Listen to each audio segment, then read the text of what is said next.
മലയാളികൾക്ക് സുപരിചിതരാണ് നടൻ കൃഷ്ണകുമാറും കുടുംബവും. 4 പെൺമക്കളും ഭാര്യയും സോഷ്യൽ മീഡിയ താരങ്ങളാണ്.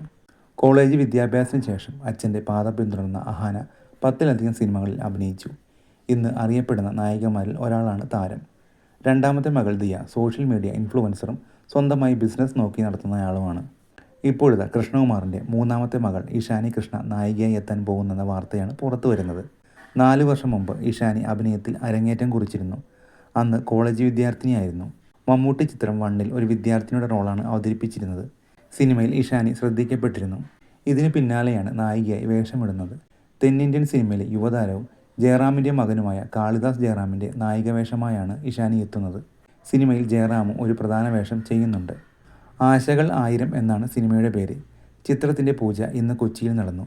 ഒരു വടക്കൻ സെൽഫി സിനിമയിലൂടെ സുപരിചിതനായ ജി പ്രജിത്ത് സംവിധാനം ചെയ്യുന്ന ചിത്രം ഗോകുലം മൂവീസിൻ്റെ ബാനറിൽ ഗോകുലം ഗോപാലനാണ് നിർമ്മിക്കുന്നത്.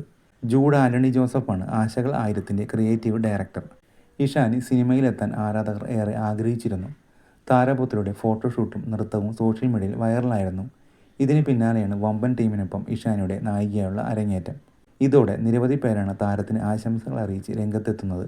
നൃത്തവും സ്പോർട്സും വരെ വഴങ്ങുന്ന ശരീരമാണ് ഇഷാനിയുടേത്. ബോളിവുഡ് യുവസുന്ദരിമാരോട് കിടപിടിക്കുന്ന സൗന്ദര്യവും അഭിനയത്തിൽ ചേച്ചി അഹാനയെ ഇഷാനി മറികടക്കാൻ സാധ്യതയുണ്ട് തുടങ്ങിയ കമൻറ്റുകളാണ് വരുന്നത്.